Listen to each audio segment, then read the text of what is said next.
Practically, I think this will be useful for us. Then with respect to payment of bonus, again, it will be applicable if there are 20 or more persons, particularly if they are engaged in an accounting year in an establishment, right? What is interesting is we all know even today that is a number, if the threshold limit falls down below 20 subsequently, the act will continue to apply, right? But interestingly, that is not mentioned. If we go through the wordings of the provisions mentioned in the code, it appears that for in every accounting year, at least for a single day, if the establishment has engaged 20 or more person, only then this particular area payment of bonus will be applicable to that established. That is how it appears. And also there is no specific mention about the continuity of application if the threshold limit falls below subsequently.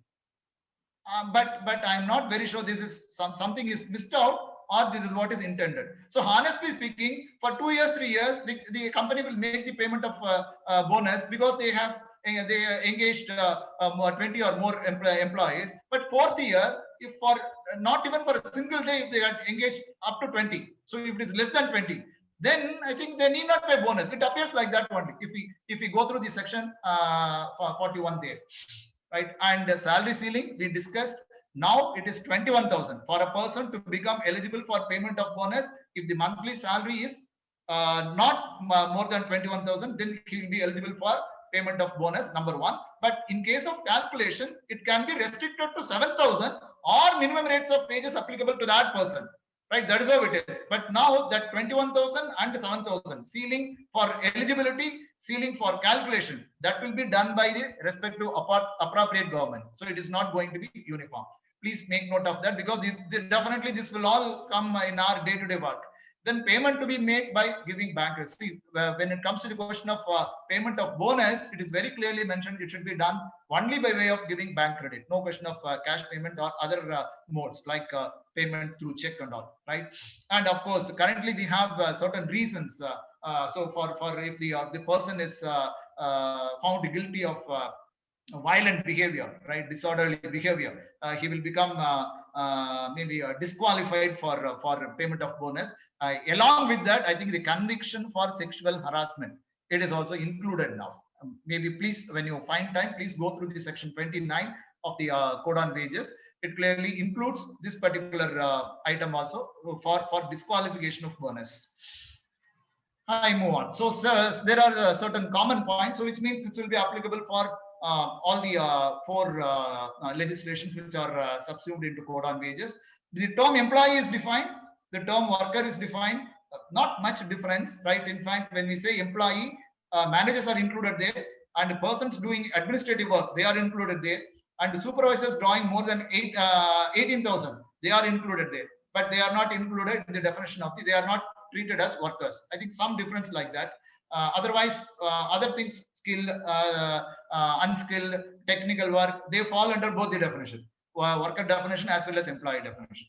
Then period of limitation for making a claim, either for shortage of payment of wages or shortage of minimum wage payment, or discrimination instead of paying the equal wages and equal remuneration, or shortage in the bonus or non-payment of these things. I think the person can make a claim within 3 years, right, from the date it becomes payable.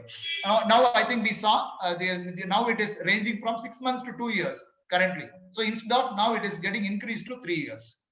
And introduction of web-based inspection scheme. So one best thing is, in fact, there will not be one particular inspector who will be attached to our establishment always. So inspection will be done by an inspector who will be chosen on a random basis using web. So maybe this time Inspector A may come to our establishment for inspection. Next time it could be Inspector B, right? So these are all certain advantages because of technology, but of course their role is going to be changed, because they may have to play the role of a facilitator in the first place, then only inspection, taking action and all, right? They have to support the industries and the workers in understanding the provisions of the code and in implementing it, right? Only then he may have to go for taking penal action, still if the industries are not complying with that.